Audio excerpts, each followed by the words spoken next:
रानी दुर्गावती के बच्चे पैदा होते ही मर जाते थे। इस बात से रानी दुर्गावती बहुत दुखी रहती थी। एक बार फिर से रानी दुर्गावती माँ बनी, पर ये तुम क्या कह रही हो दासी? रानी दुर्गावती ने एक अपाहिज कन्या को जन्म दिया है जिसके दोनों हाथ खराब हैं। ये नहीं हो सकता। मैं एक अपाहिज लड़की को अपने महल में नहीं रहने दे सकता। आसपास के राजा महाराजा मेरी खिल्ली उड़ाएंगे। रानी दुर्गावती के होश में आने से पहले मुझे इस बच्ची को ठिकाने लगाना होगा। मैं एक अपाहिज लड़की को अपनी बेटी कभी नहीं मान सकता। आपने बुलाया महाराज? सेवक, इस कन्या को ले जाकर नदी में बहा दो और किसी को कानो कान इस बात की खबर ना हो। राजा रंजीत सिंह के कहने पर सेवक कन्या को एक टोकरी में रखता है और उसे नदी में बहा देता है।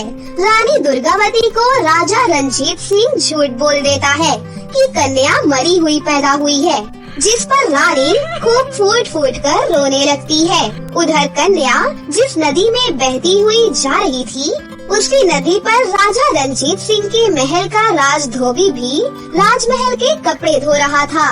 अरे, ये बच्चे के रोने की आवाज कहाँ से आ रही है और ये तैरता हुआ क्या आ रहा है? अरे, ये तो कोई बच्चा रोता दिखाई दे रहा है। हे भगवान, पता नहीं इस बच्चे को किसने बहा दिया। आसपास तो कोई दिखाई भी नहीं दे रहा। अब मैं क्या करूँ? इस बच्चे को घर ले जाता हूँ। ये किसका बच्चा है जी? पता नहीं गंगा, ये बच्चा टोकरी में नदी में बहता हुआ आ रहा था तो मुझसे देखा नहीं गया, तो मैं इसे घर ही ले आया। ना जाने किसने इतनी बेरहमी से इसे बहा दिया है। ये तो छोटी बच्ची है, पर मुझे ऐसा क्यों लग रहा है? इस बच्ची के दोनों हाथ काम नहीं कर रहे हैं। ये बच्ची बीमार लगती है। गंगा, हमारी भी तो कोई संतान नहीं है। हम इसे ईश्वर की मर्जी समझकर अपना लेते हैं, पर इसके दोनों हाथ ठीक कैसे होंगे? सुनो जी, तुम शायद भूल रहे हो, मेरे पास जड़ी बूटी वाला वो तेल है ना, मैं उस तेल से इसकी मालिश करूँगी। देखना, कुछ ही महीने में इसके दोनों हाथ बिल्कुल ठीक हो जाएंगे। गंगा और चंदन दोनों कन्या के आ जाने से बहुत खुश थे। गंगा उस बच्ची को ठीक करने में दिन रात एक कर देती है। जड़ी बूटी वाले तेल की मालिश से धीरे धीरे कन्या के दोनों हाथ ठीक हो जाते हैं। ऐसे ही कुछ साल बीत जाते हैं। गंगा, तुम्हारी मेहनत और लगन से आज हमारी नीलम बिटिया के हाथ बिल्कुल ठीक हो गए हैं। इस बच्ची के आ जाने से तो मानो जीवन में नई उमंग लौट आई है। इससे मैंने नहीं, भगवान ने ठीक किया है। उनकी जैसी मर्जी होती है, हमारे साथ वैसा ही होता है। और हमारी नीलम बिटिया है कहाँ? सुबह से नजर नहीं आ रही। तुम्हें पता तो है, उसे बस एक ही काम है, उसके अशोक चाचा के पास गई होगी। पता नहीं इस लड़की को घुड़सवारी और निशानेबाजी का शौक कहाँ से पनप रहा है। एक वो लकड़ी का धनुष बाण तुमने दशहरे पर खरीद कर दे दिया था, बस उसे ही लिए घूमते रहती है। पता नहीं हमारी बिटिया में ये राजाओं वाले शौक कहाँ से आ गए हैं। चंदन, हमारी नीलम बिटिया बड़ी होनहार है। बाबा, आपको पता है, आज अशोक चाचा मुझे दूर राजमहल तक घुड़सवारी और तीरंदाजी सिखाने लेकर गए थे। और माँ, राजमहल तो बहुत सुंदर है। हाँ नीलम बिटिया, पहले तेरे बाबा वहीं पर काम करते थे। अब तो कुछ सालों से हम उस नगर को छोड़कर इस गांव में आकर रहने लगे। तुम देखना भाभी, एक दिन हमारी नीलम बहुत अच्छी निशानेबाज बनेगी। अशोक की बात सच हो गई। नीलम बड़ी होकर एक अच्छी तीरंदाज बन गई। उसका निशाना कभी भी नहीं चूकता था। एक दिन नीलम अपने चाचा के साथ जंगल में तीरंदाजी के लिए गई हुई थी। लगता है अशोक चाचा का घोड़ा पीछे रह गया। आगे उस पेड़ पर अभ्यास करती हूँ। अरे, ये आवाज कैसी? शायद किसी शेर के गरजने की आवाज है। अरे, ये तो किसी के ऊपर हमला कर रहा है। मुझे इसे तीर चलाकर डराना होगा। नीलम आवाज की दिशा में तीर चलाती है और तीर शेर को छूता हुआ दूर चला जाता है। शेर घबरा जाता है और घने जंगल में भाग जाता है। तुम्हारा बहुत बहुत शुक्रिया बहादुर लड़की, तुमने हमारी जान बचाकर हम पर बहुत बड़ा एहसान किया है। आप मुसीबत में थे और मुसीबत के वक्त इंसान की जान बचाना हर इंसान का फर्ज होता है, इसीलिए मैंने अपना फर्ज निभाया। वैसे आप इस जंगल में और शेर ने आपके ऊपर कैसे हमला कर दिया?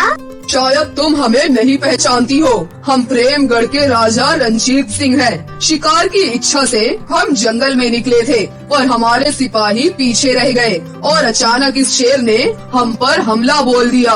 ओह, आप प्रेमगढ़ के राजा रंजीत सिंह जी हैं। मेरा प्रणाम स्वीकार कीजिए। मेरा नाम नीलम है। मेरे पिता को तो आप जानते ही होंगे, चंदन, जो आपके महल में पिछले कुछ सालों पहले राजधोबी थे। अच्छा, तो तुम चंदन की बेटी हो? अरे वाह, पर तुम में ये तीरंदाजी के गुण कैसे आए? और साथ ही साथ तुम बहुत अच्छी घुड़सवारी भी कर लेती हो। घुड़सवारी और तीरंदाजी मैंने मेरे मुंह बोले चाचा अशोक से सीखी है। वो मेरे पिता के बचपन के मित्र हैं। वो कभी राजाओं के महल में घुड़सवारी और तीरंदाजी सिखाया करते थे, पर अब उनकी उम्र हो चली है, इसलिए अब वो ये कार्य नहीं करते। तुम्हारा परिचय जानकर मुझे बहुत खुशी हो रही है। कल तुम अपने माता पिता के साथ राजमहल में आना। रानी दुर्गावती भी तुमसे मिलकर बहुत खुश होंगी। नीलम को राजमहल आने के लिए कहकर राजा रंजीत सिंह वहाँ से चले जाते हैं। नीलम घर आकर सारी बात अपने माता पिता को बताती है। अगले दिन नीलम अपने माता पिता के साथ राजमहल में पहुँचती है। आओ चंदन, बहुत समय बाद तुम्हें देखा। तुम्हारी बेटी ने कल हमारी जान बचाई। ये बहुत ही होनहार और साहसी है। पर जहाँ तक मुझे पता है, तुम्हारी तो कोई संतान नहीं थी। महाराज, नीलम हमारे लिए ईश्वर की देन है। नीलम हमारी खुद की संतान नहीं है, पर हमने इसे अपनी औलाद से बढ़कर पाल पोस कर बड़ा किया है। एक दिन जब मैं नदी पर कपड़े धो रहा था, तब चंदन राजा रंजीत सिंह को उस दिन की सारी घटना बताता है, जिसे सुनकर रंजीत सिंह चौंक जाता है और अचानक से उसके मुंह से एक ही बात निकलती है। पर वो बच्ची तो अपाहिज थी और उसके तो दोनों हाथ खराब थे। महाराज, ये बात सच है कि जब हमें नीलम मिली थी तब इसके दोनों हाथ कमजोर थे और ठीक से हिल-डुल भी नहीं रहे थे, पर मैंने दिन रात एक करके नीलम के दोनों हाथ ठीक कर दिए। पर आपको ये सब कैसे पता महाराज? गंगा बिल्कुल सही कह रही है महाराज। आप ये बात कैसे जानते हैं? यहाँ से जाने के बाद चंदन तो आपसे कभी मिला ही नहीं। क्योंकि नीलम हमारी बेटी है। जब ये पैदा हुई थी तो उसके दोनों हाथ खराब थे और मैंने इसे अपाहिज समझकर सेवक के हाथों नदी में बहा दिया था। मैंने कैसा पाप कर दिया, जिस बच्ची को मैंने नदी में मरने के लिए बहा दिया, आज उसी ने मेरी जान बचाई। मैं तो पिता कहलाने के लायक भी नहीं हूँ।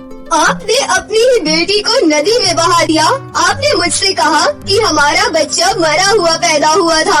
आपको इतना बड़ा पाप करते जरा से भी शर्म नहीं आई? हमें माफ कर दो रानी दुर्गावती, हम तुमसे भी क्षमा मांगते हैं। अपने पिता को क्षमा कर दो बेटी। महाराज, आप हमारे राजा हैं और राजा कभी अपनी प्रजा से क्षमा नहीं मांगता। आपने मुझे इतने सम्मान से राजमहल में बुलाया, मेरे माता पिता का आदर सत्कार किया। मेरे लिए यही काफी है। इतना आदर सत्कार करने के लिए शुक्रिया। माँ बाबा, अब हमें चलना चाहिए। अरे नहीं बेटी, ऐसा मत करो। इतने सालों के बाद तो तुम हमें मिली हो। अब हमें छोड़कर मत जाओ बेटा, हमारे साथ इसी राजमहल में रहो। पहले तो नीलम मना कर देती है, लेकिन रानी दुर्गावती और राजा रंजीत सिंह के बार बार कहने पर आखिरकार नीलम महल में रहने के लिए मान जाती है और अपने पिता को भी माफ कर देती है। फिर नीलम अपने गरीब माता पिता के साथ राजमहल में ही हंसी खुशी से रहने लगती है। बिरजू की पत्नी ने 5 दिन पहले एक लड़के को जन्म दिया है, जिसे बिरजू जितनी बार देखता उसका सर भारी हो जाता। अपनी चिंता वो अपनी पत्नी से नहीं छुपा सका और परेशान स्वर में उससे कहा, 4 बच्चे पहले से ही हैं और अब ये आ गया। मैं ठहरा मामूली दिहाड़ी मजदूर, कैसे पालूंगा इतने सारे बच्चों को। बिरजू की पत्नी उसकी बातों का क्या जवाब देती? कभी वो उसकी ओर देखती तो कभी बिरजू की ओर। उसी दिन दोपहर की बात है। बिरजू अपनी टूटी फूटी झोपड़ी के बाहर चुपचाप बैठा हुआ था। तभी उसकी झोपड़ी के आगे एक बड़ी सी आलीशान कार आकर रुकती है। उस कार से बहुत ही अमीर व्यक्ति, जिनका नाम दिलीप वर्मा था, उतरे और उसके पास आए। क्या तुम्हारे यहाँ किसी पुत्र का जन्म हुआ है? दिलीप की बातों को सुनकर बिरजू उन्हें घूर घूर कर देखने लगा और चौंकते हुए कहा, पुत्र? हाँ, कुछ दिनों पहले मेरी पत्नी ने एक बेटे को जन्म दिया है। लेकिन आपको कैसे पता? अरे ये सब बात छिपती थोड़ी है। वैसे क्या तुम मुझे वो पुत्र दे सकते हो? ऐसा है, मेरी कोई संतान नहीं है और मैं तुम्हारे बेटे को गोद लेना चाहता हूँ। बिरजू थोड़ी देर फिर से दिलीप की ओर घूर घूर कर देखता रहा और फिर उनसे बोला, साहब, मैं बहुत ही गरीब आदमी हूँ। किसी तरह अपने परिवार के लिए 2 वक्त की रोटी कमाता हूँ। जब से मेरा ये बेटा हुआ है, मैं उसी की चिंता में घुला जा रहा हूँ। आप मेरे पास किसी भगवान की तरह आए हैं। आपके पास इसका भविष्य बन जाएगा। मेरे पास तो इसकी किस्मत में भूख और बीमारी ही आएगी। बिरजू ने दिलीप को अपना बेटा दे दिया। दिलीप ने बच्चे को लिया और वहाँ से निकल पड़ा। रास्ते में एक नदी आती थी। दिलीप ने अपनी कार वहाँ रोकी और बच्चे को अपनी गोद में उठाया और नदी के पास खड़ा हो गया। आज मैं अपनी बेटी का भाग्य अपने हाथों से खुद लिख रहा हूँ। आज मैं मिटा रहा हूँ अपनी बेटी के भाग्य में लिखी हर वो बात जो मैं नहीं चाहता। ये कहकर दिलीप ने उस छोटे से बच्चे को अपनी गोद से नदी में फेंक दिया। दिलीप एक बहुत बड़े ज्योतिषी थे। वो भविष्य देख सकते थे। यही नहीं, किसी की जन्म कुंडली पढ़कर जिसके बारे में वो जो कहते थे वो सच हो जाता था। उनका कहा कभी नहीं बदलता था। कुछ दिन पहले की बात है। वो अपनी एकलौती बेटी मेहर की कुंडली देख रहे थे। ये क्या है? ये कैसे हो सकता है? मेरी एकलौती बेटी का विवाह किसी दिहाड़ी मजदूर के बेटे से होगा? हाँ? दिलीप ने अपनी आंखें बंद की और उस लड़के को देखना शुरू किया। पल भर में ही उनकी आंखों के आगे बिरजू का बेटा आ गया। उन्होंने अपनी आंखें खोली और मैं भविष्य देख सकता हूँ तो भविष्य बदल भी सकता हूँ। मैं बदल दूंगा अपनी बेटी का भविष्य, मार दूंगा उस लड़के को। दूसरी ओर वो छोटा सा बच्चा पानी के बहाव के साथ बह जा रहा था। वहीं नदी के किनारे बसे एक छोटे से गांव की मछुआरी कमला उस समय जाल डालकर मछली के फंसने का इंतजार कर रही थी। कितनी देर हो गई, आज तो एक भी मछली जाल में नहीं आई। तभी उसकी नजर पानी की लहरों के ऊपर आ रहे उस बच्चे पर पड़ी, जो बेचारा लगातार रोए जा रहा था। अरे ये किसका बच्चा है? किस निर्दयी ने इस बच्चे को पानी में डाल दिया? अरे जब पाल नहीं सकते तो पैदा क्यों करते हैं? कमला ने उस बच्चे को लहरों से निकाला। वो बेचारा बच्चा लगातार रोए जा रहा था। उसने उसे गले से लगा लिया। क्या हो गया? अरे क्या हो गया? क्यों रो रहे हो? भूख लगी है क्या? मैं हूँ ना, मत रो बेटा मत रो। कमला के पति का 3 साल पहले देहांत हो गया था। उसका दुनिया में कोई नहीं था। उसने उस बच्चे को गोद ले लिया। कमला ने उसका नाम प्रेम रखा। समय धीरे धीरे पंख लगाकर उड़ता गया। प्रेम अब 21 साल का हो गया था। इस बीच कमला की मौत भी हो गई थी। उधर ज्योतिषी दिलीप की बेटी भी अब जवान हो गई थी। एक दिन की बात है, वो नाव की सवारी कर रही थी। तभी मौसम बहुत ही खराब हो गया। जोर जोर से आंधी चलने लगी और फिर मूसलाधार बारिश शुरू हो गई।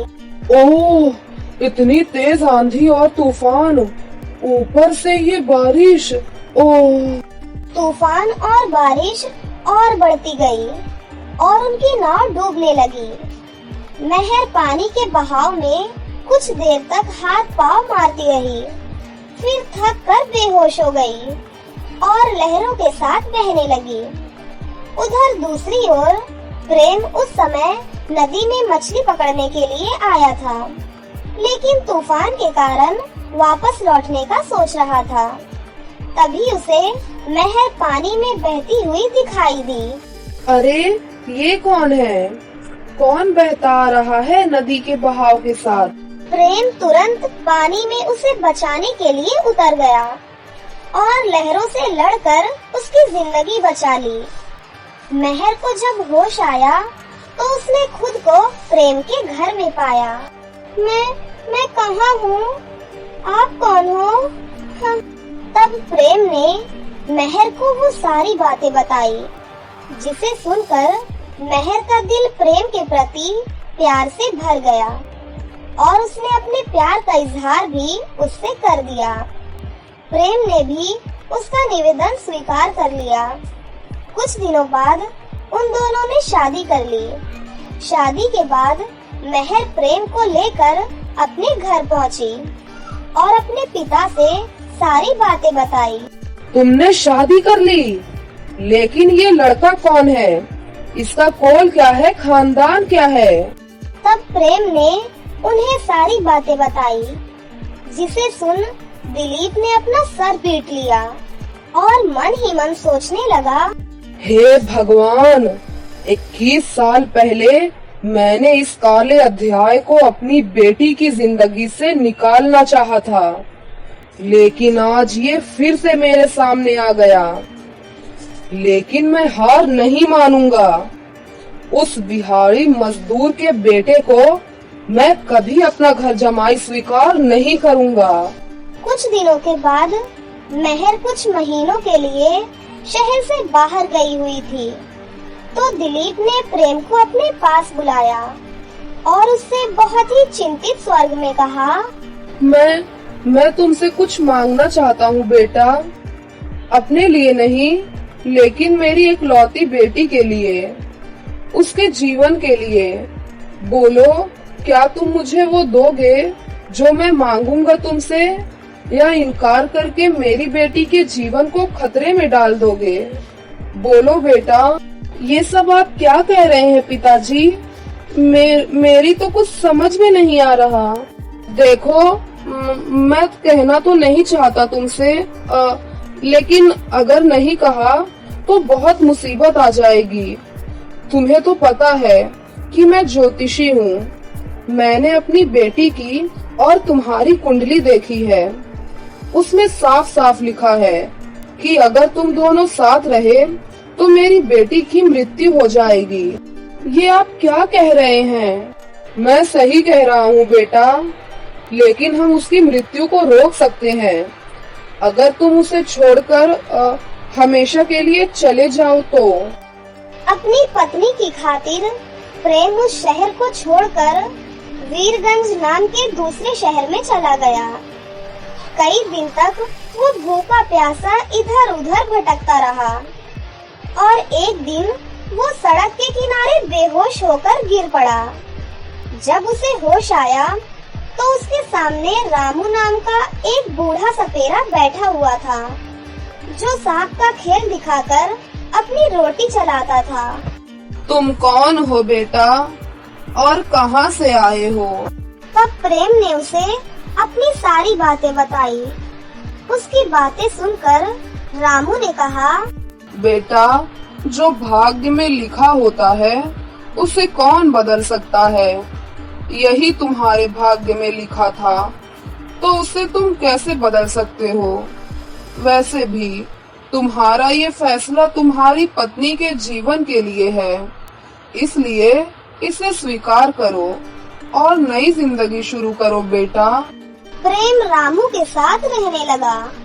वो उसी के साथ सांपों का खेल दिखाता, यही नहीं, उसने रामू से न सिर्फ जहरीले सांपों को पकड़ने की कला सीखी, बल्कि उनके जहर को काटने का मंत्र और जड़ी बूटी के बारे में भी जाना। बेटा, तुममें गजब की प्रतिभा है। मैंने अपना पूरा जीवन इन जहरीले सांपों के जहर की काट और मंत्रों को जानने में लगा दिया, लेकिन तुमने तो कम ही समय में सब कुछ सीख लिया। समय फिर से बीतने लगा। इस बीच दिलीप और मेहर वीरगंज अपने एक रिश्तेदार की शादी में आए हुए थे। शादी के बाद दिलीप और मेहर एक कमरे में सोए हुए थे। तभी पता नहीं वहाँ कहाँ से एक जहरीला सांप आया और उसने मेहर को काट लिया। मेहर दर्द से कर्रा रही थी।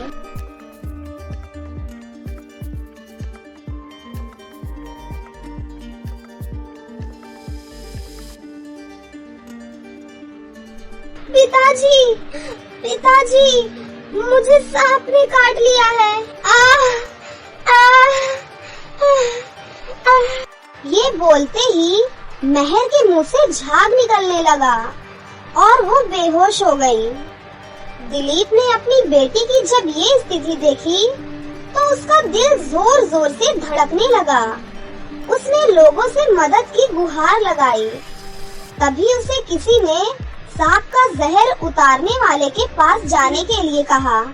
तब दिलीप ने पूछा, कहाँ मिलेगा? यहाँ से कुछ ही दूरी पर सपेरों की बस्ती है। वहीं पर रामू नाम का एक सपेरा रहता है।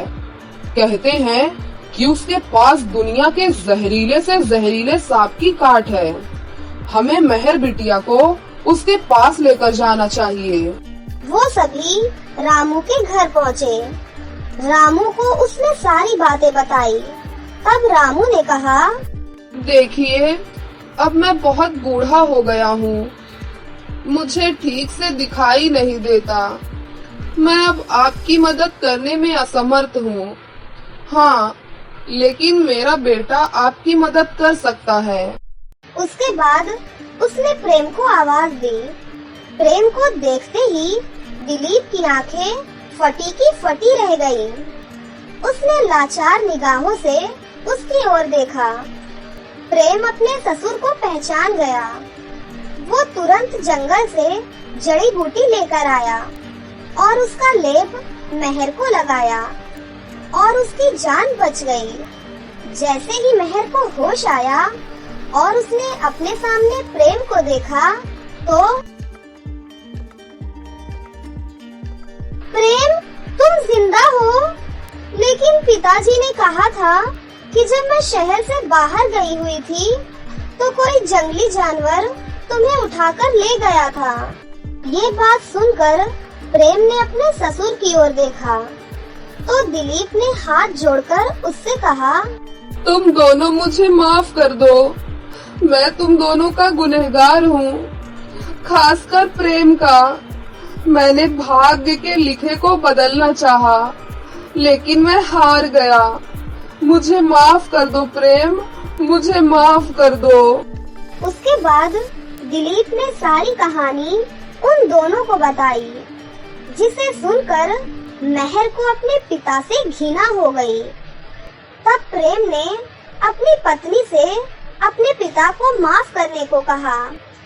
उसके बाद वो सभी खुशी खुशी रहने लगे।